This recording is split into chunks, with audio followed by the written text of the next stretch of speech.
নমস্কার বন্ধুরা, সবাই কেমন আছো? বেশ অনেক দিন পর অনেক পুরনো একটা ভিডিও নিয়ে এলাম। ভিডিওটা অনেক দিন আগেই শ্যুট করেছিলাম, বাট পোস্ট করা হয়নি।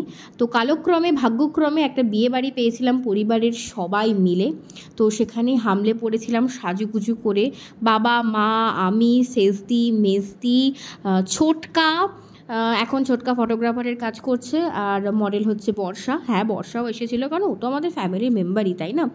তো সবাই মিলে আমরা সাজুগুজু করে ঝাঁপিয়ে পড়লেও যে উদ্দেশ্যে যাওয়া বিয়েবাড়ি, খাওয়া দাওয়া, তাই তো, সেই খাওয়া দাওয়া আমরা করতে পারিনি।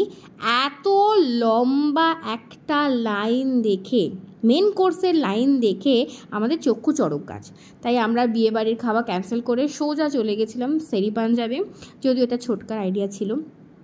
তো সেখানে গিয়ে কিছু ফটোশ্যুট করে, কারণ আমাদের মেন অ্যাট্রাকশন আমাদের ছোটকা, যদিও ছোটকা বলতে সেদিন বারণ করেছিল, বলেছিল সবাই আমাকে রজতদা বলে ডাকবি, না হলে কাউকে খাওয়াবো না। তাই সেই ভয়ে, না খেতে পাওয়ার ভয়ে, আমরা সবাই ছোটকাকে রজতদা বলেই ডেকেছি।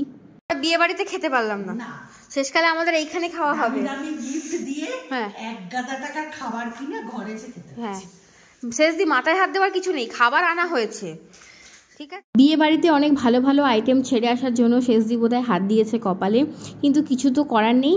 এই মেনুগুলোকেই আমরা বিয়েবাড়ির মেনু হিসেবেই চালিয়ে দিয়েছি।